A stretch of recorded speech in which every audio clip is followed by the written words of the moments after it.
Hey guys, how are you? So this is the daily analysis and news summary of the Hindu and other newspapers for today. That is 2nd of February 2017, and it will be presented to you by me, Dipanshu Singh. You can go through this slide to get more information about me, and please rate and review the course and recommend each and every video. And you can click on this link to follow me as well. So the practice question for today is, what is the theme of 2017 World Wetlands Day? Very important question for our UPSC prelims.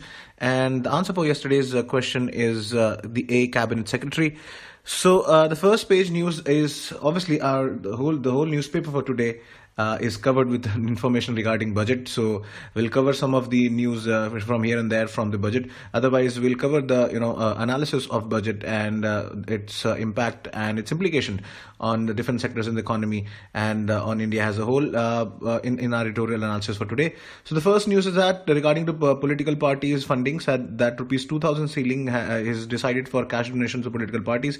So this is a move to cleanse politics of corruption. Now an individual can only give only rupees 2,000 as a party fund in the cash form. Earlier it was rupees 20,000. So this rupees 20,000 limit was actually abused by a lot of political parties and by black money holders, as any transaction below 20,000 did not require any maintenance of accounts for political party. So this paved a way for them to hoard a lot of black money into the political systems in election related expenses.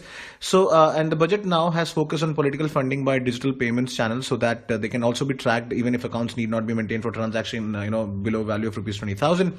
And then Finance Minister Arun Jaitley has also indicated that the Reserve Bank of India Act might be amended to facilitate the issuance of electoral bonds in line with the scheme that the government will come out. So a donor who wants to buy these bonds can do it from authorized banks against check and digital payments. So these bonds will be redeemable only if in the designated account of a registered political party, and they will be redeemable within the prescribed time limit from the issuance of bonds, similar to other bonds which are issued.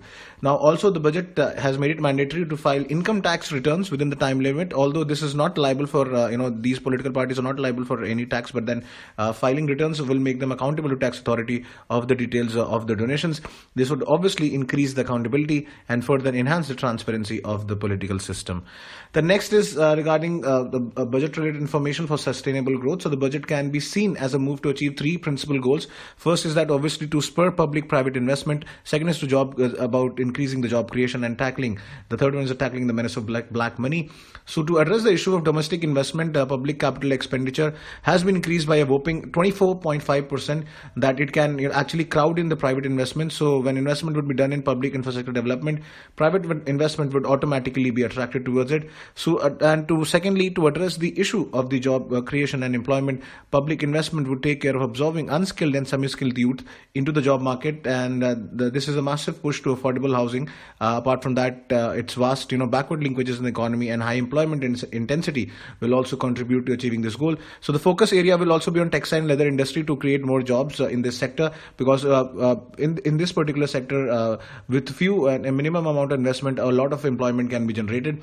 And to address the third issue of black money, starting with demonetization, then there was Benami Properties and Illegal Income Acts which was introduced, and the budget had also made a ceiling of political funding of rupees 2,000 in cash only by an individual.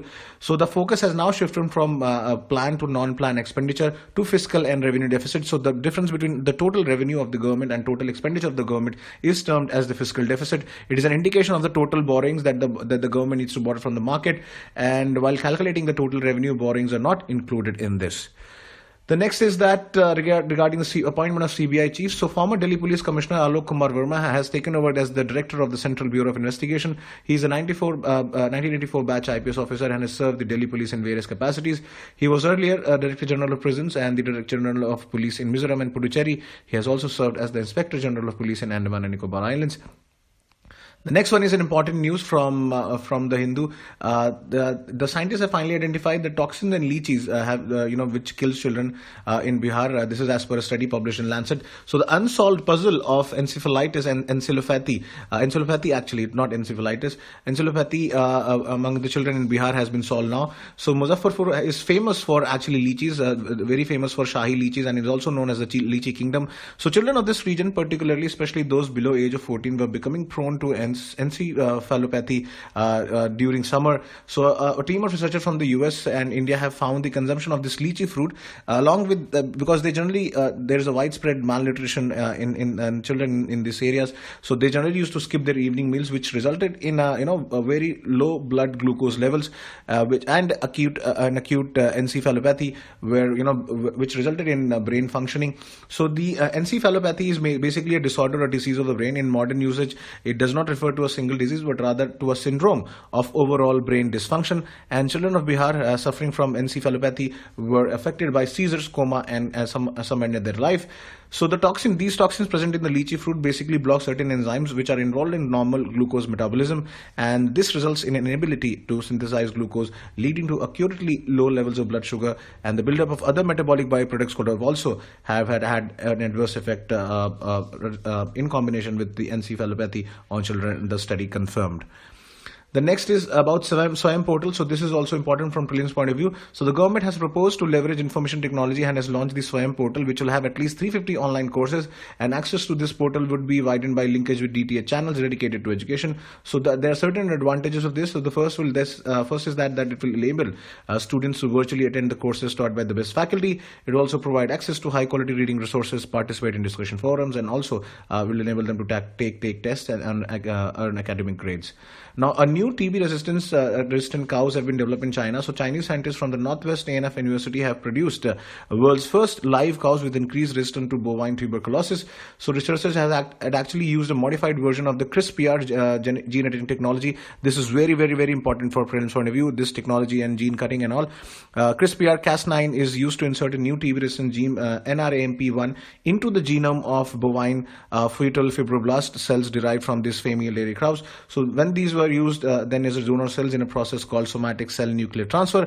So in it, the nucleus of a donor cell carrying the new gene was inserted in an egg cell known as an ovum from a female cow. So this CRISPR gene editing Cas9 and NRAMP1 is very important.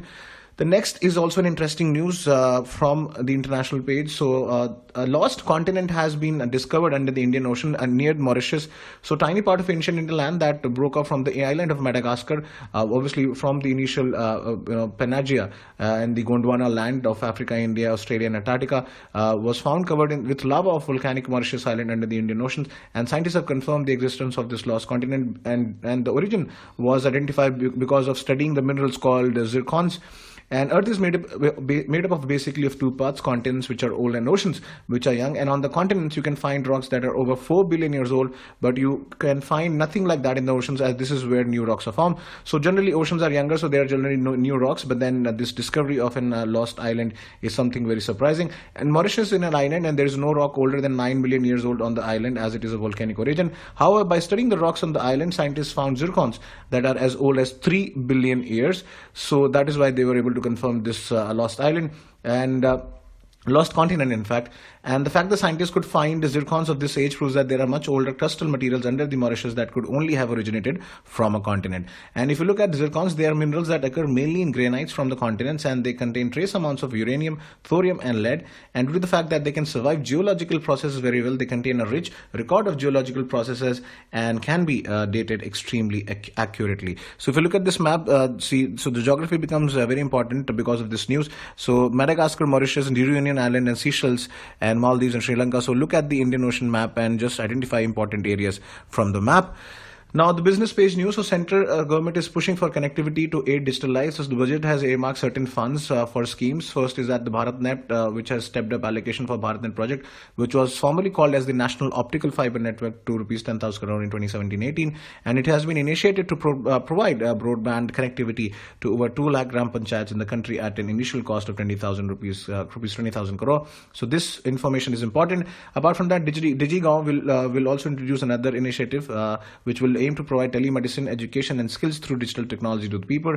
And CERTFIN is a computer emergency response team for financial sector, will work in close coordination with all the financial sector regulators and other stakeholders. Now, one of the boldest move in the decision is to institute an independent and robust regulatory framework. It will hopefully bring much more needed focus on customer protection and consumer protection and fair competition that must go hand in hand with any mass digitization project. So these 3-4 news are very important as well. Now, the bankers are very happy with the balanced budget. So, adhering to the recapitalization target of rupees 10,000 crore, focus on public spending in absence of private investments, and efforts to help in NPA fight today basically led the bankers to welcome the budget. So, a balance of public expenditure with private investment is one example where the bankers are happy because the budget balances on various fronts, and there's also an increase in the allowable provision for the non-performing assets from 7.5 to 8.5%, which will reduce the tax liability of the banks, which was also welcomed by the sector. And this move will also allow listing and trading of security receipts on exchanges, which has the potential to enhance the capital flows into the securitization industry, and it will also help on the war on NPAs. Was also welcomed by the lenders. Now, Centre will phase out the 2-decade-old foreign investment promotion board. So this is obviously to tap more FDI potential. Centre will do away with the 2 decades-old body that was formed as a beacon of economic liberalization in 93. So its main task was allowing single window clearance of prospect investments of above rupees 5,000 crores. So according to government's rules, foreign investments in sectors under the automatic route do not require prior approval from the FIPB and are subject to sectoral rules. And this and more radical steps will be undertaken to boost investment liberalization, and it will actually go a long way in improving India's ease of doing business rankings. So this is it for this video, guys. We'll cover the budget and economic survey in depth in editorial analysis and upcoming lessons. So till next video, I hope you have a good day, and thank you so much.